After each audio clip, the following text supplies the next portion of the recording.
A day in my life as a pigado nga nanay nga ginaantos ang kapigaduhon para lang sa mga kabataan. Kay man, sang ginapaeskwela sang ginikanan, temprano pa nagbiga-biga. Ti, merisi muna.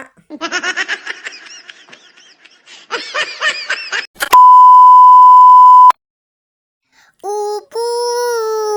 Talbos ng kamuti na naman yung ulam namin.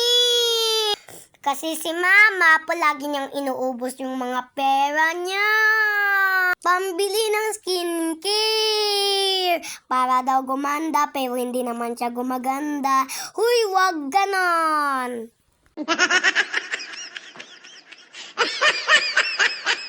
Nanghingi nga lang kami sa kapitbahay namin.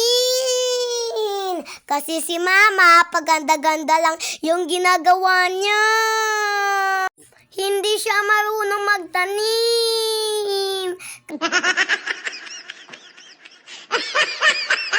Palagi nga talbos ng kamuti yung ulam namin. Pero okay lang yun. Ang importante, si Mama piling gwapa. Ayun lang. Bye! Pero please like, follow, and share. Para maiba naman yung ulam namin. Bye, guys! Ma, tama na to, Ma. Pagod na ako mag-voice over.